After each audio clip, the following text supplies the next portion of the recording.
Kelly Matthews is a strength and conditioning coach who is very strong and seems pretty fast. So I'm going to break down her sprint workouts to see what you can take away to improve your sprint speed. If you're wondering why I'm breaking this down, I'm training guys who run 10.3 and 10.5 in the 100 meter and hundreds of athletes to improve their sprint speed. So I think I can actually break down these exercises so you know what to do to help improve your sprint speed. We're going to get straight into the warm up.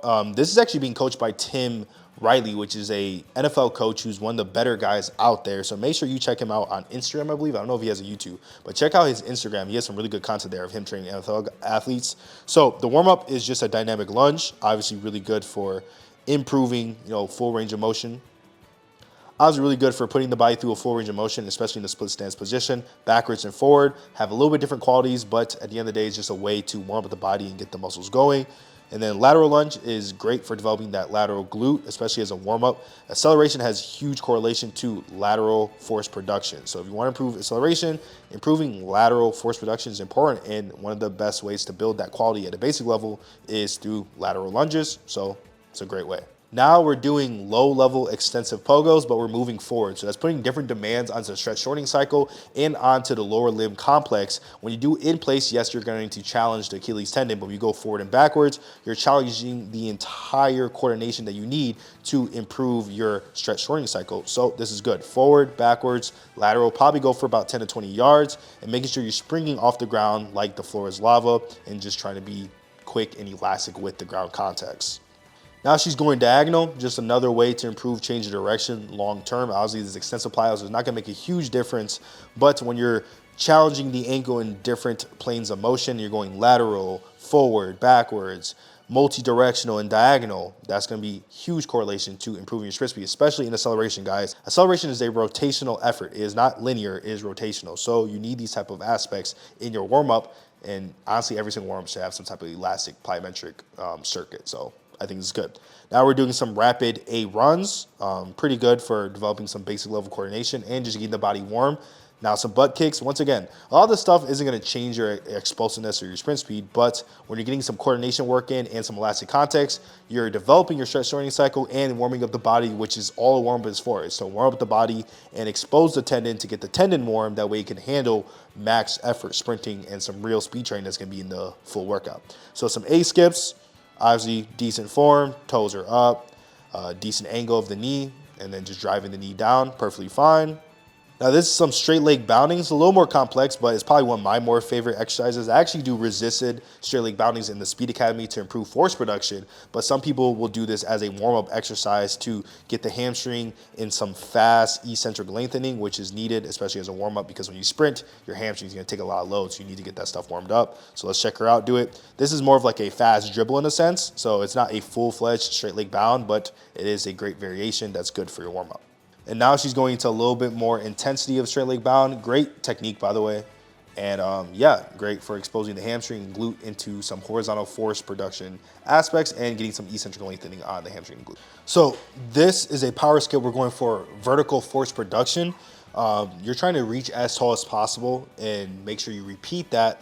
So you're absorbing force, pushing into the other penultimate, and then trying to produce as much force as possible. This is great for developing force production. You can even do this as a stiffness way where you don't touch the heel and you only go ball of the foot, and you have some dumbbells and you're trying to do some stiffness skips where you punch up and try to jump as high as possible to improve force production. That's a little more transferable to sprinting, but it's still a great way, especially as a part of your plyometric routine, to improve sprint speed in a vertical force, which is max velocity, of course. So this next one's gonna be skips for distance, it seems. Some people might call it hops. There's 1,000 different ways to call it.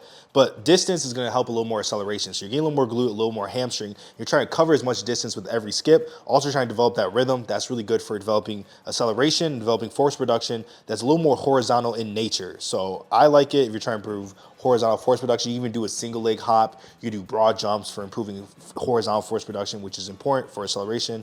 So all that's pretty good and not too bad in general.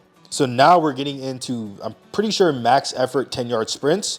To get the most out of your 10-yard sprints, you want to be making sure you're sprinting 95% to 100%. You want to time every sprint so you can get that max effort stimulus. And then you want high rest in between every single set. So for 10 yards, you want to do about 2 minutes per 10 yards.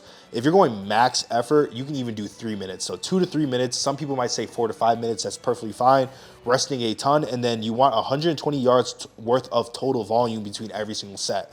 So that's 10 times 10 yards, 12 times 10 yards. Maybe you even go up to 20 yards and do a couple sprints there so you can, overload the distance. But either way, high rest in between every single set, 2 to 3 to 4 to 5 minutes, and sprinting as fast as possible, making sure you're sprinting above 95% max intensity, because in the research, you need that intensity to actually get the stimulus to adapt and sprint faster. So if you're not trying and you're kind of jogging through it, you're not going to sprint that fast. So make sure you're actually going max intensity and racing someone or timing someone so you can get that extra inch out to get the most gains possible.